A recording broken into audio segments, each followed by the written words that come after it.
Hi there, Glocal citizens. Welcome back to the podcast that inspires a borderless mindset around manifesting a new world. I'm your host, Florence Sadu, coming to you from an Independence Day, Accra. And I feel, it's kind of a bittersweet day here. And, you'll be listening to this after Independence Day. I feel like we haven't quite broken the chains of colonization. And so in this conversation that we're having today with my guest, I hope that we get some insights to some extent on how to start to really move forward economically using examples and ways of building that she's been very versed in. And so let me get to her bio. She is Senior Executive Director of LISC, which is Local Initiative Support Corporation, New York, where she is responsible for leading the expansion strategy promoting LISC's statewide efforts to create an economic and community development ecosystem addressing deep-rooted systemic inequities. She has over 30 years of experience across private, public, and not-for-profit sectors. Before joining LISC New York in April 2020, she was Executive Vice President at Empire State Development Corporation, as well as Executive Director of the New York State Division of Minority and Women's Business Development. Previously, she was Vice President at the Brooklyn Navy Yard Development Corporation and Managing Director at Standard & Poor's Global Ratings. That's S&P for those who don't know. In addition to her extensive professional experience, she also serves as an advisory board member for the Fordham Urban Law Center and as a director on the Fordham Law Alumni Association. And in recent years, she has been expanding her portfolio to look at more global and diaspora experiences and capacity building. And she has also been working with groups such as United Cities and Local Developments of Africa, which is UCLG Africa. Valerie White, welcome to the podcast. Well, thank you so much, Florence. And I Facebook memory always gives us a lot of insight to how our life has been. And I happened to open it up today and see that it was the Ghanaian Independence Day. Mm-hmm. And that was my second trip after COVID to Accra. And I had the experience of getting my name, going to the return of the last bath, the door of no return. I made sure I walked through because I returned. Right. Yeah. So, it is a special day for us displaced Africans as well to celebrate the various Independence Day of all of the nations across the great continent. So happy Independence Day. Thank you. Thank you. And thank you for sharing that memory. It does mean something. And I don't mean to poo-poo it all, but, there's work to be done. So yes, there's a lot of work to be done. Yes. So let's get into it. Let's find out, where are you from? Where are you local? And what is your craft? I actually was born in New York City. My parents met at Brooklyn College, so I'm a Brooklyn person now. But I grew up in Dutchess County, New York, in Fishkill, which is about 50 miles north of the Bronx. I went to college at Fordham University in the Bronx, ultimately ended up getting a master's degree from the New School and going back to Fordham for law. But when I graduated, those were the days that a young person can graduate from college and go straight to an apartment, which is not the case now. Right, with the shortage of available housing and affordable housing and just the, overbearing cost. So I moved to Brooklyn in 1983 and I've been here ever since. And so I consider myself a Brooklynite. Yes. And a neighbor. Inside story folks, we're neighbors. We're actually literally neighbors. I've had the opportunity to work in financial credit analytics and quantitative analytics in a variety of capacities, primarily looking at public finance transactions that go to the market for investment. So that includes things like affordable housing, home ownership opportunities for those who need specific help to get to home ownership, economic development, industrial development, global public finance, and then secondary security markets as well. So while I've worked in a variety of industries, whether it's government, nonprofit, and the private sector, I touched all three of the major ones, right? It's always been bringing either information, investment, growth, programmatic opportunities to those communities that are traditionally disinvested. Okay. I love that. And so you mentioned out of college being able to get an apartment in Brooklyn. And so your first work, your first opportunity where you started your career was in affordable housing. So tell us about what drove you into that space and how you became kind of engaged and passionate about the work that you do. It's interesting because I went to work right after graduate school to work for the city of New York. Initially, I was at the New York City Department of Personnel, and that's so long ago that doesn't even exist anymore. They call it something else. I don't know. And in that work, I was doing quantitative analytics on performance measures. And then we had these consultants that would come in and provide training and all of that. And I'm telling this story because so many Black women have been influential in where I've aimed my career. And I want to be sure to give them their flowers. So I met this woman named Laura Blackburn. And Laura Blackburn was a consultant. She was the president of the NAACP at the time and a lawyer. And she was one of the trainers. And she ultimately ended up becoming the chair of the New York City Housing Authority. So when she went over there, she asked me if I wanted to come over. And the position that was open was the chief statistician. And in that role, it was collecting all the demographics about the residents of public housing in New York City, the need, the very long waiting list. We know, historically, the most vulnerable people who need the most help with housing, which is a basic human, need, get the least amount of support, whether it's government appropriations, investments, or the like. So she was working to find ways to increase the amount in the portfolio. And part of being able to do that was to have the proper analytics on the demographics of not just who lived there, but what the population looked like. At the time, there was a lot of doubling up, right? So what were the needs of those families and how can they be addressed rather than bringing in, new tenants and seeing if that could be done. So that's kind of how it started, right? Understanding in a real way, right, that our vulnerable population does not have access to the basic needs that everyone else does. And when you don't have that type of access, it changes your trajectory in terms of wealth attainment and the social determinants of health and education and all of the things that just having basic food on the table, a safe place to live, and makes the ability for one to thrive. And so that's why we see such tremendous gaps in our society. So that really started my work. Both my parents were in supportive services, social services type work. And we were taught very young that we had to be in a position to use our education, our craft to give back and ensure that we are fighting for equity for everybody that looks like us. And it was an interesting concept, but something that was ingrained in our family rubric. Very interesting. So the data is the foundation of all of your work, which is so interesting because, we talk a lot about, I think increasingly the analytics are becoming more of the conversation, right? Right. And so when you then moved on to spend most of your career as the most concentrated part of your career working in a ratings agency, tell us a little bit more about how you also kind of brought that social ethic to that work, because you did some really interesting work there. And, it's interesting because initially when I was asked, I was recruited to go there because I was working on a specific, project here in Brooklyn out on Rockaway Avenue on creating home ownership opportunities for residents of affordable housing. Public housing of NYCHA. And so this was a business that the rating agencies were starting to get into because there were new federal laws that allowed public housing authorities to securitize future appropriation for current debt so that they can sort of catch up with the maintenance that needed to be done. When I was being asked, I was like, well, I don't know if I'm a Wall Street lady. I'm like, I don't have that Wall Street voice and the home voice. I'm Black and I talk Black. I look Black. I'm going to act Black. And I had long braids. You probably remember Florence when you first met me. I had these long twists down to my derriere. And that was what I was carrying over to Wall Street in 1999. So it was interesting. When I met the person that was running the unit, it was a woman. She wasn't a Black woman, but she was a woman.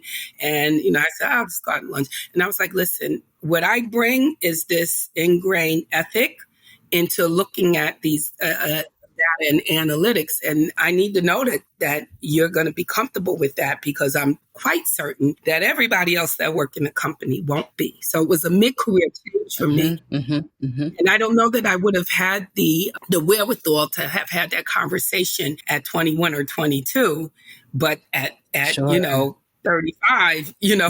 it's a different conversation. Right. And she said, absolutely, we need you to come, because we're going to be expanding the opportunity for investment to all public housing across the U.S. And I knew how critically important that was, because I spent so much time down in Washington and HUD and saw other housing authorities. So I decided to go ahead.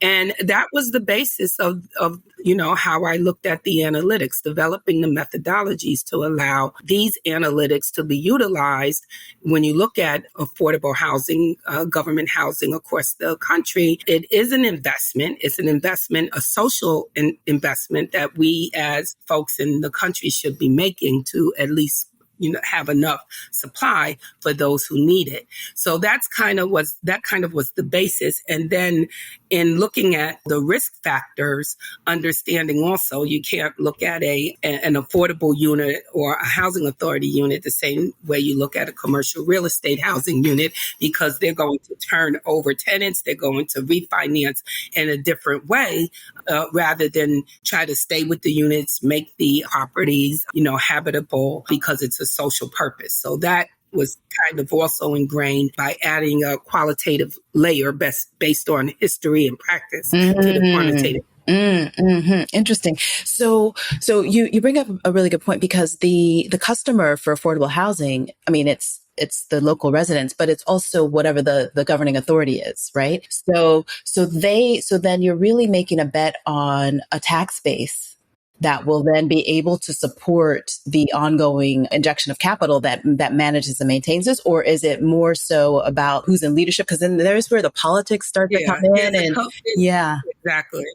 Well, there's a little bit of a difference with housing, because even though it's public finance, it's not what you customarily seen for like a general obligation transaction, which is the obligation of the entity that is issuing the bonds. In most cases, there's a wall off.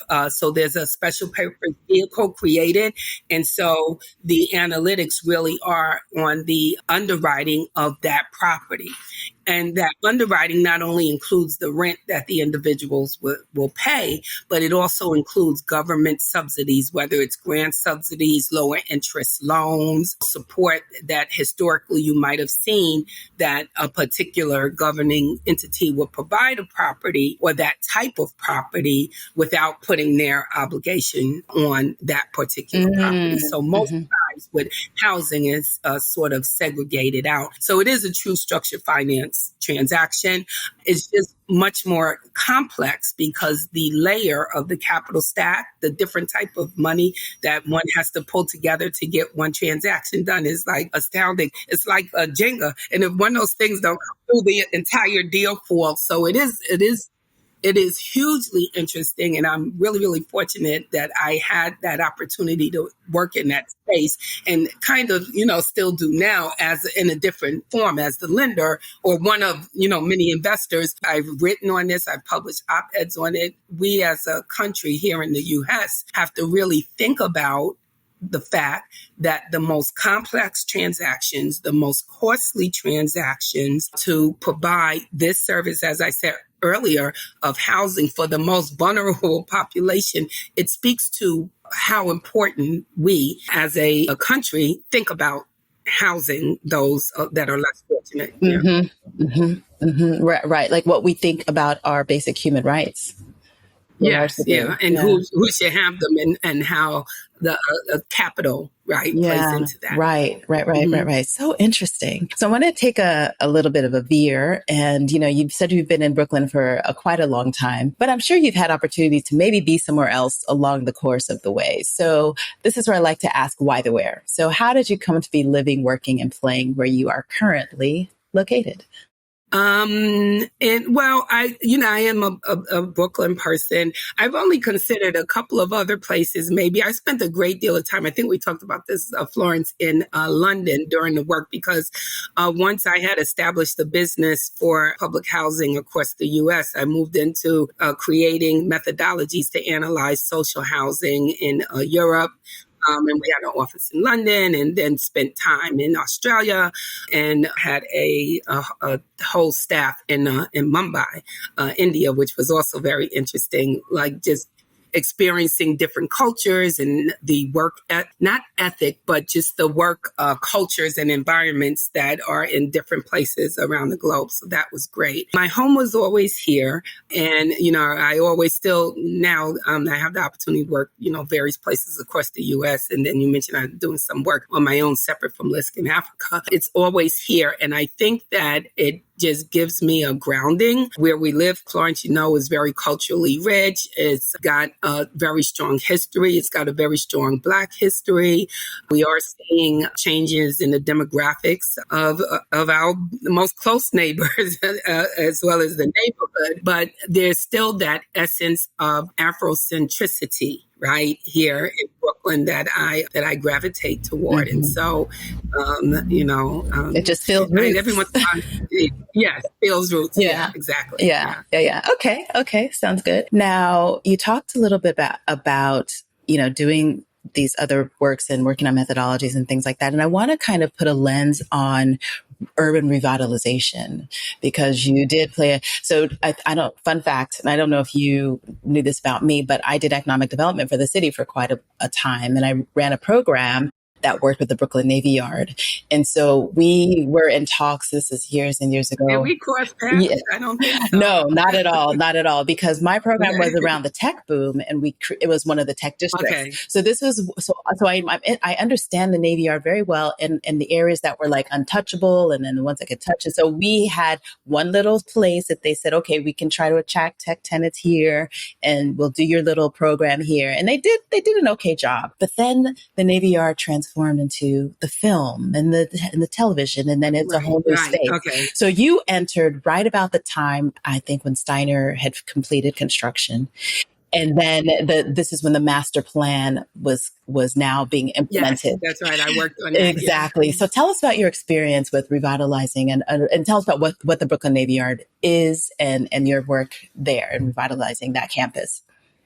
Well, I'll start for folks. The Brooklyn Navy Yard is one of 5 of the first naval bases that was set up by our second president, John Adams, to protect the new country. And so it was a key military space for many, many years, centuries actually, right, that protected the U.S., primarily from Britain, right, because that's who we were always fighting with, and, a little bit France, maybe Spain, but primarily Britain. And so it is a historic landmark. It's been there since, the beginning of the country. There was a point in time where it became more of a manufacturing as opposed to a defense space. And indeed, during World War I, but in particular World War II, that is where the bulk of all of the, naval equipment was built. And even if you go walking in now in certain buildings, and there's a building 77, it's now a little food hub and it has businesses there.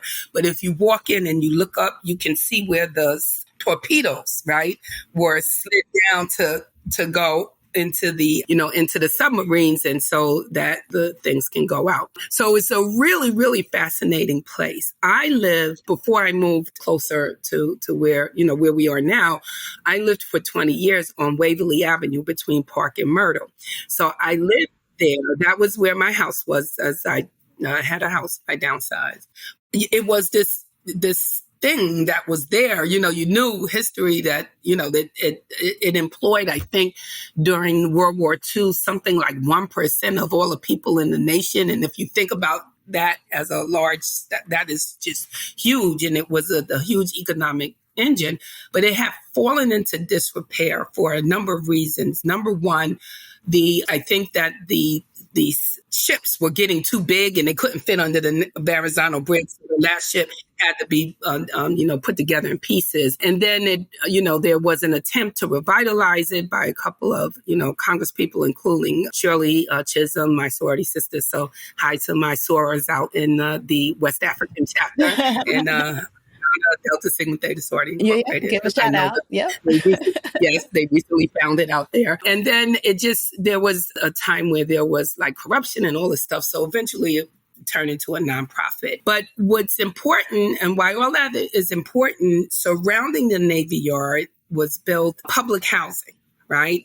And so you had a whole community of folks who were moving there expecting to be able to have opportunities for workforce from this economic engine. And it just fell into this disrepair.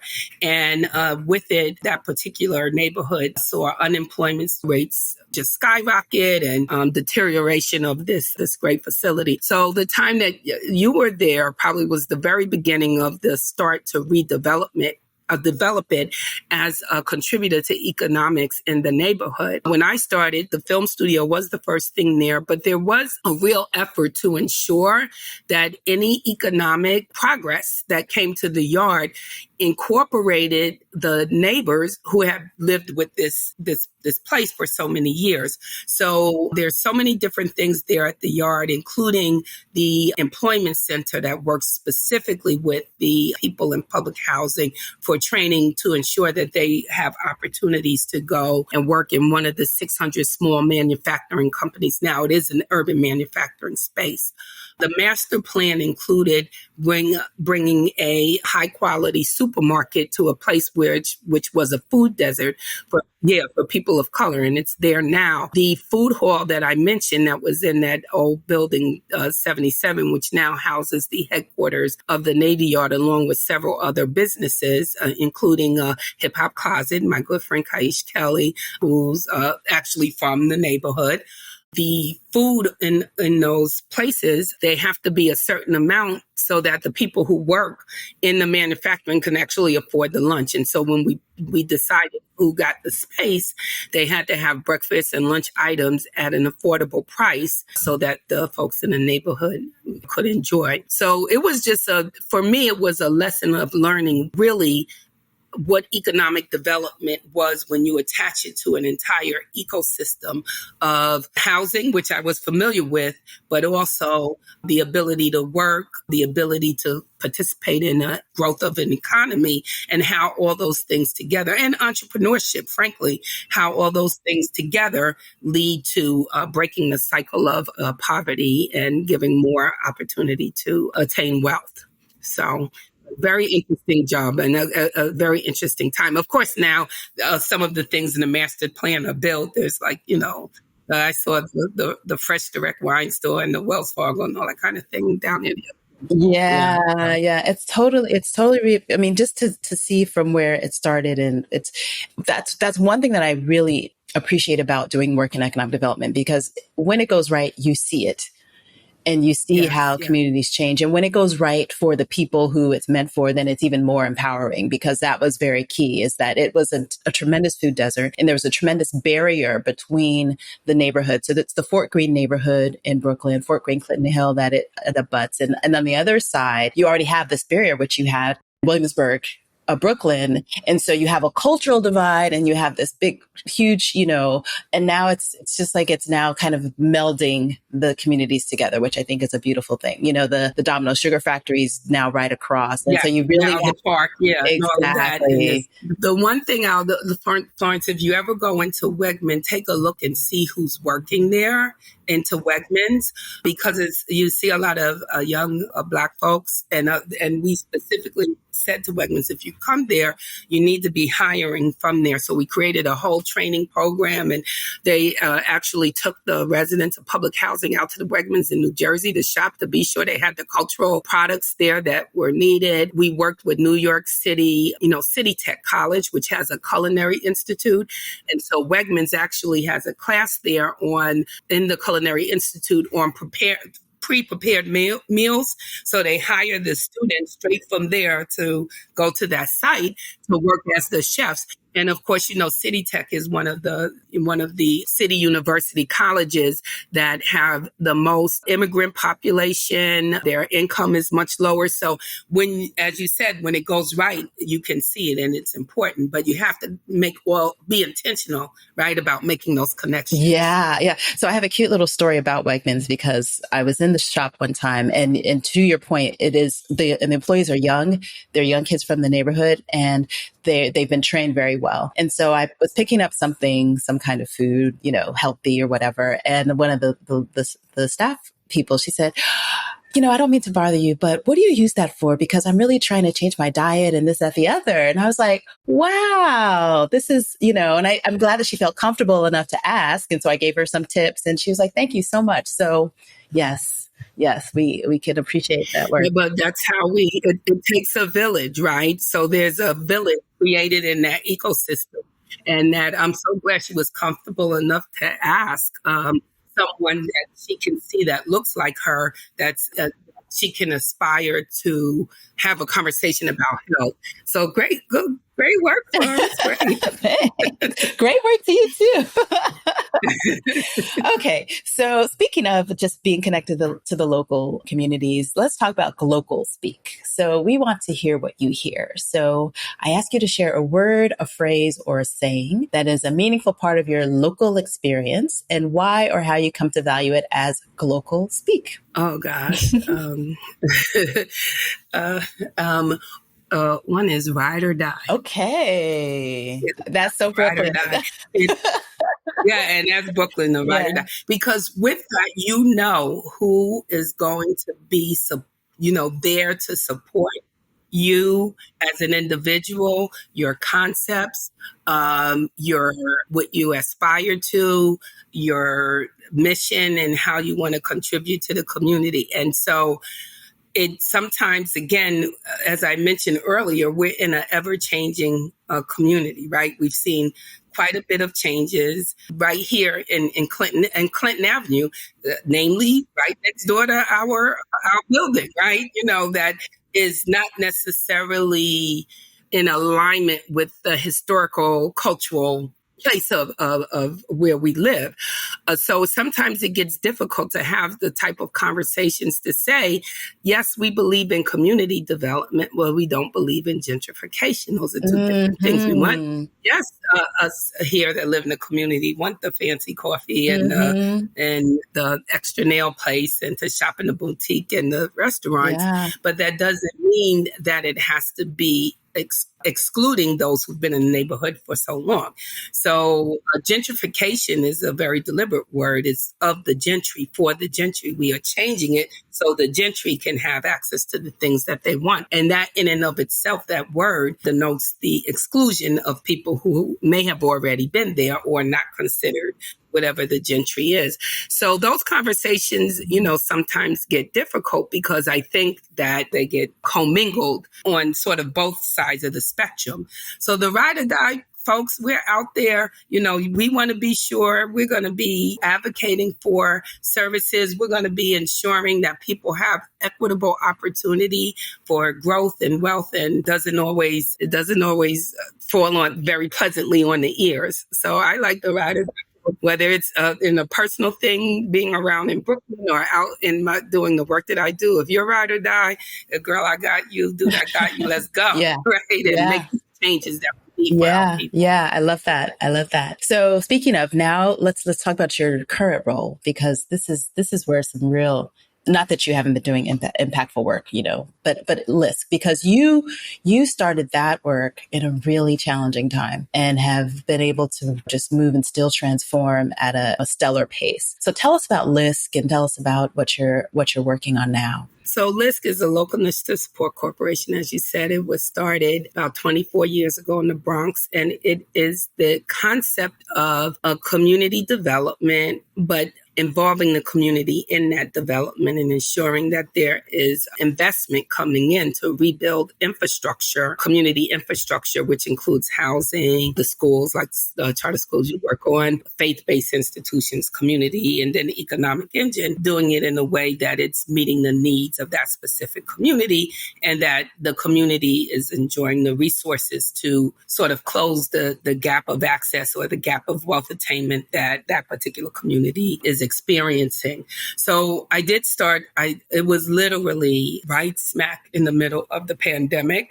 I had been with the state of New York, and I had given my notice on March 7th and had sat down and did the transition plan and walked out the office on the 13th with my senior team. It's like, okay, we're going to get this done, blah, blah, blah. And not knowing that I wasn't going to walk back in. So I actually ended up staying with the state for another month because I was running the Minority Women Business Enterprise Division. That's where there is a host of various vendors from across the state that are minority or women vendors that have supplies, among other things, contractors. So we had to very quickly mobilize and try to find a lot of supplies that were needed, like gowns and masks and all of the things that were not available.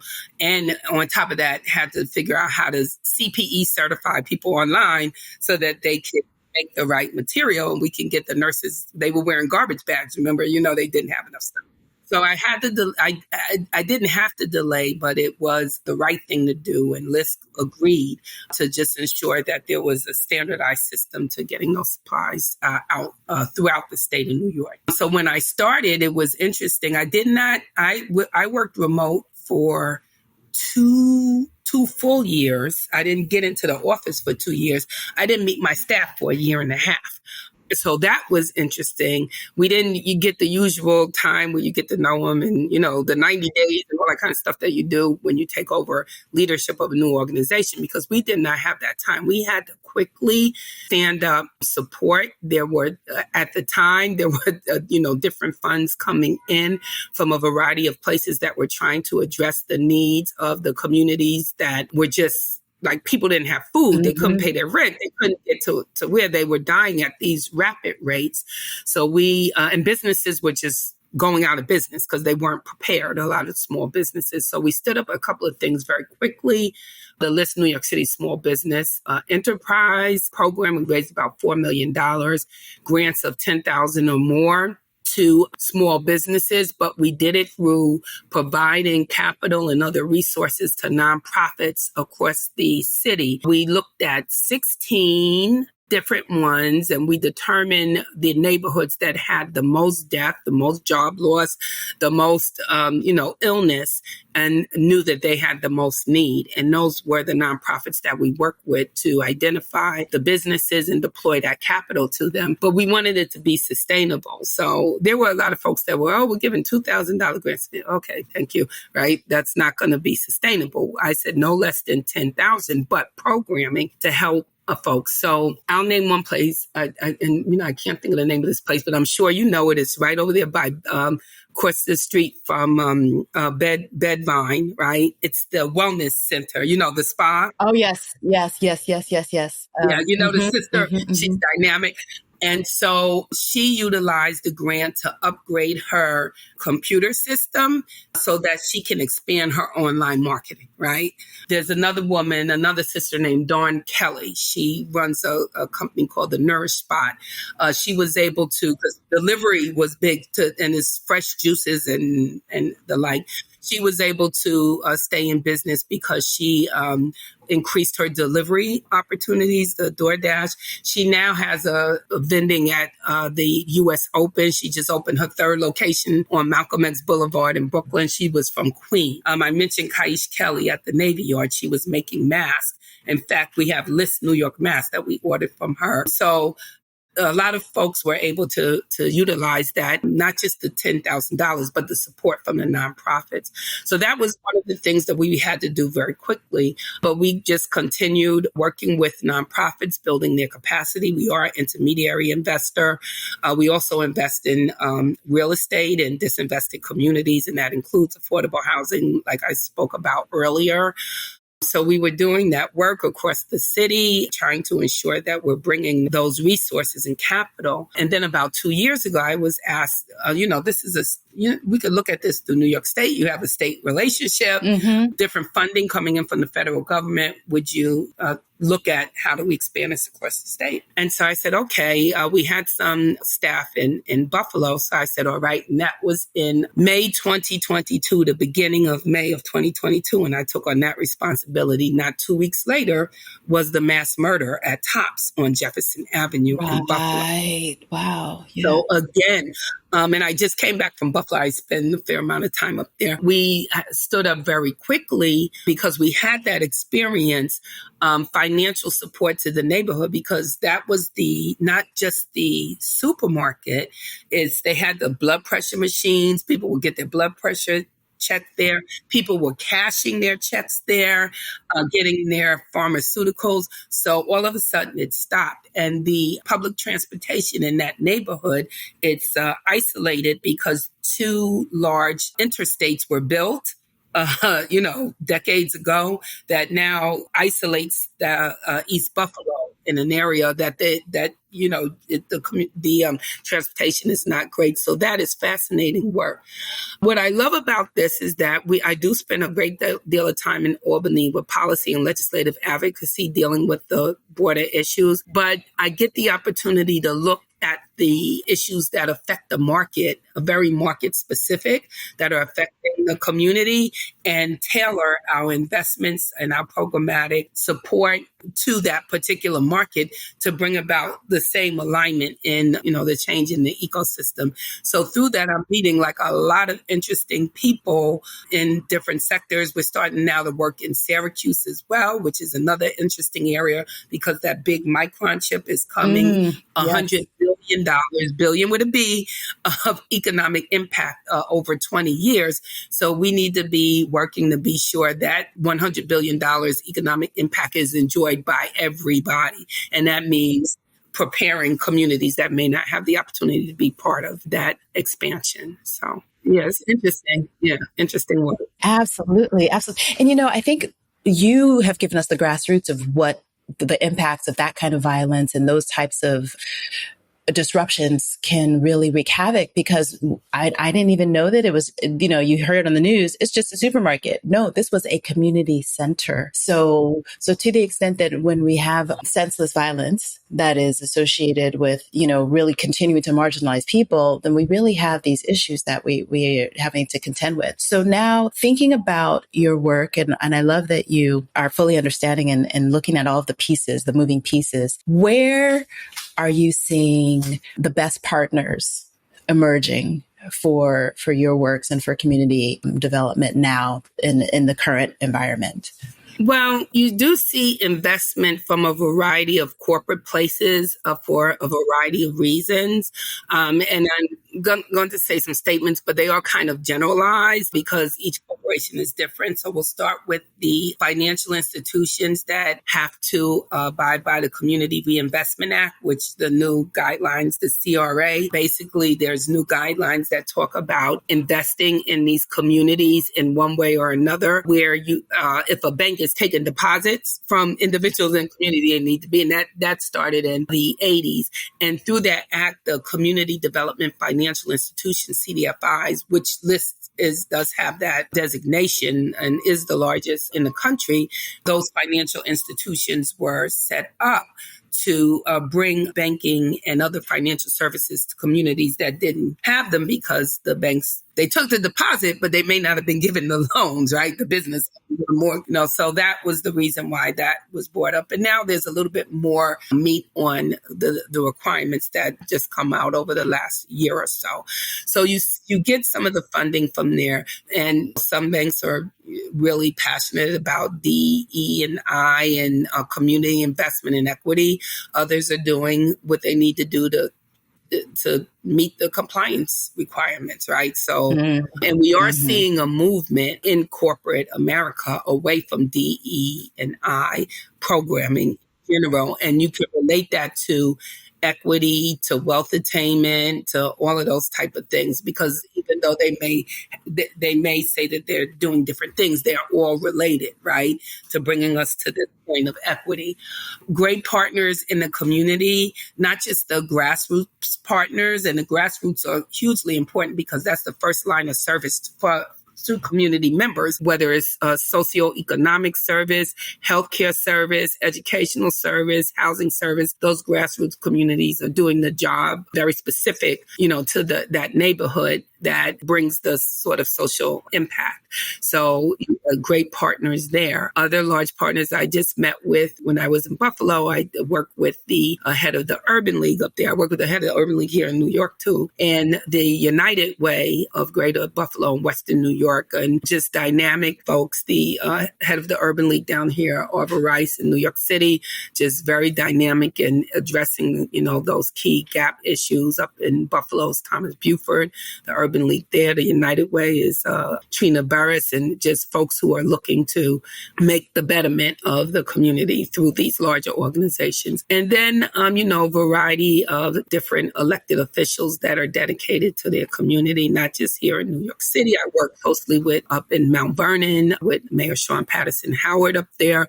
She's also the head of the African American National Mayors Association, U.S. Mayors Association. And we've done some work on commercial quarters up there, some investing. A lot of commercial quarters, you've seen a change over the decades with absolutely. And more recently. More recently. Post-pandemic. That's right. Yeah. And so we do that work there, but it's been a different experience, obviously, on Tompkins Avenue with Bridge Street Development Corporation. So we actually connected the organization in Mount Vernon with the folks with OMA and Greg Anderson over there in Bridge Street. And so now they're working with each other to help build a similar opportunity in Mount Vernon. So we make those connectors across the state. So it is, and each area has, different market issues, but the issues are still the same. So Syracuse, Rochester, we're doing some work there. And then the Capital Region, Albany, is our next target. So we're hopeful that we can build. Sure. Yeah, because, most people typically think New York and they think of New York City, but there's a whole state that has a number of urban centers that need attention. Yeah, absolutely. Yeah. So you said something really interesting that I think kind of dovetails with your work, that sister organization, and then sister cities kind of work with some of the things you're doing abroad. But before we get to that, I want to ask you about a mindset hack. So we want to know what your favorite or an innovative mindset hack is. And this is one that you practice, one that you know of, or one that you can imagine. Okay. So my favorite mindset hack is it's kind of a just keep going, right? If that makes sense. Because there, there's always going to be these sort of roads and blocks and obstacles and, moving forward in something. So I'm like, we have to just keep going. If I have 10 things or 10 objectives, right? And 6 of them get to the next stage and I get 4 done, then I'm good, because you're never going to get the exact amount of things done. So you have to always have contingencies in the ethers, right? So I think that's if you keep going and you're true and authentic to the work that you want to do, then you're going to have the success. So that's what I always tell the staff. They're like, oh, but so-and-so. I'm like, let's just keep going, right? Because this is the right thing to do. Let's just keep going and we'll see. And most times, right, you end up being able to mitigate that challenge or move that roadblock out the way. So. Yeah. And I like that you said that, especially, bringing up your staff, because in all of your descriptions of the work that you do, you say that you work with experts. And so that means to me that you have a vision for excellence. And so I want to kind of understand a little bit more about your leadership style, working with all these teams, because you've been able to become a strong leader, and then how that now is translating into your being able to be a leader on the international stage. Yeah, well, I think when someone leads a team, you always have to very first recognize, right, that you're going to have 3 type of employees. You're going to have that, I guess, like I said before, that ride or die person. They're going to be on the train. Let's go. We're going to make these changes. We're going to do it. This is great, with a lot of ambition. Then you're going to have what I call the steady Eddies or steady Edwinas, depending. Right? And they're the ones that are going to just do that steady, and they're extremely necessary because you need to have that foundational base. And so I don't think they should be overlooked or discounted as any less valuable because they serve a key purpose, right, to getting the team forward, because the other folks are, doing all of this sort of, ambitional Visionary. work. Yeah. But then you still need the reports done, the compliance file, the data run, the model built, and all. And so that's the steady eddies. Then you have the folks that just either they don't want to be on the train. If they don't have the skill set, that's a little bit different. That is, as a leader, you have to try to address that, to identify what their challenges are, what their strengths are, and you find a way to utilize their strengths to mitigate the challenges, right? But if you just have people that they're obstructionists or they just don't want to do it or whatever, those are the people that you can invite not to ride anymore, right? Maybe you need to be riding on a different train, not mine, right? And so I think just sort of understanding that there's always going to be that three and being able to maneuver through that. But I do take my team leadership very seriously because there's the objective that one is trying to meet, right? The goal, the job that has to be done. And that's always going to be important because that's why we're on the team. That's why we're there at the organization. But I also feel like as a leader, we as leaders have a responsibility to develop the individual, not just technical development, but on how do you work as a professional. And so when the person either ascends and stays with you and does great, goes to another department in your organization or leaves altogether, they need to leave with that gained skill of negotiations, just being in an environment. How do you put your best foot forward? And, I always tell managers who are underneath me, some people are going to remember you kindly. Some people are going to remember you not kindly. And some people may not remember you at all. But that doesn't denote or take away from your responsibility to develop that professional while they are on your team, and wish them well, regardless of how you part. Still carry well wish for them to continue to achieve in their future endeavors. And I think you kind of mentioned a little bit of that culture concept when you were working outside of the U.S. And so tell us more about your work with in Africa and with the UCGL. UCLG, yes. Africa. Well, I had the opportunity to go to the Afro-Cities conference that was 2022, yes, in Kisumu, Kenya. So that was very exciting. I got to meet Lupita Nyong'o's dad because he's the governor of Kisumu. Actually, I've met him a couple of times. So, call him the father of Wakanda, right? So he's fascinating story, history of her and him and the family. And he's just a great individual. So I went to the conference and I was speaking on economic development for women and small businesses on a panel with folks from other places across the world. I got the opportunity to meet the secretary of the UCLG Africa and a number of folks who were working on a project to bring capital market investments to intermediary cities in Africa. And those are the smaller cities that are experiencing, growth in population through urbanism because more people are moving from rural areas into the city. And so there is a strain on that infrastructure that we talked about here, housing, healthcare, commercial real estate, and the like. So the UCLGA was looking to put together an agency, ATIA, African Trade Interagency, I think is the exact name of it.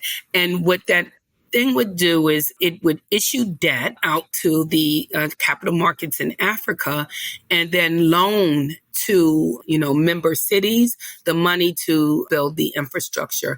And from having the opportunity to be around I think it's about 60 some odd cities that are currently members. They're trying to get to 100. I've done workshops and classes at a number of their conferences on the history of bond financing in the U.S. How it came to be. And it was for urbanism, same exact concept for that they were doing here in New York City, actually, general obligation bonds, which we talked about earlier. So just interesting to see that it's a similar need.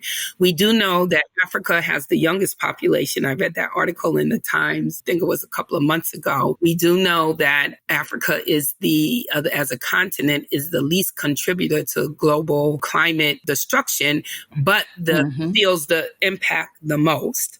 Right. And of course, we know through colonization, just sort of the destruction of the natural resources that people take from a variety of countries there. So it was when I was asked, I jumped at the opportunity as a displaced African, as somebody who can go back 5 generations from my father's grandmother's grandmother. That story carried with us, again, she told her granddaughter that she was from Dahomey and she was kidnapped and brought over here and all of that. So, we've been telling that story for, many generations in my family. Here's a chance for me to go home. Right. Yeah. And so I did. And I've had the opportunity to go back, several times and working with this group and some other work I'm doing with other developers that are developing in other parts. So I'm just grateful. And every time I go, the first thing that I say to folks is I am so grateful to step on this land of my people. And it's a feeling that us as displaced Africans from here, I think it's a little bit different if, someone is from the Caribbean because they have an attachment to that Caribbean island or whatever. We just don't have that kind of attachment. Right. And so when you go over there, it's like I'm grateful to my ancestors to step my feet on this land. Thank you for having me. All of this type of thing.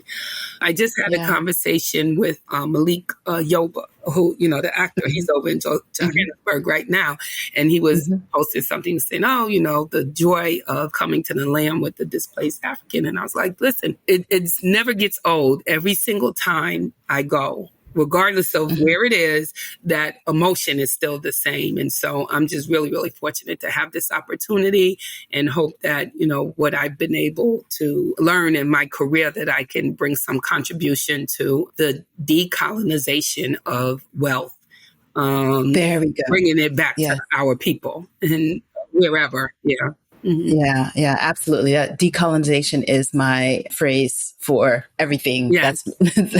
That is it. Because, when I think about how to transfer a lot of these types of systems and the systems that you're familiar with and describing, I think about how and why this was never, and why it's so fraught when we're looking at it through the IMF and through the World Bank, because they are supposed to be that entity to work with the governments, do that. But we're not seeing any of that actually play out with actual physical long-term, I want to say, capacity building and investments that are really long reaching. So right. Yeah. This organization made this time for us to do it. Yes. Yeah, absolutely. And so I'm excited to see how this continues. The group put together an event here in New York City right ahead of the UN conference in September. And there was a room full of potential investors, stakeholders, and contributors from all over to really see this entity come to play. And again, but as run by Africans. And I think that's a key point. Yeah. Wonderful. So Valerie, before we sign off or move you into the rest of your morning, we want to know who Valerie is when she's not working and doing economic and development and being a business leader. Are you a reader? Are you a watcher? Are you a listener? Or what are some of your other interests that you take up in your free time? I'm an adventure seeker.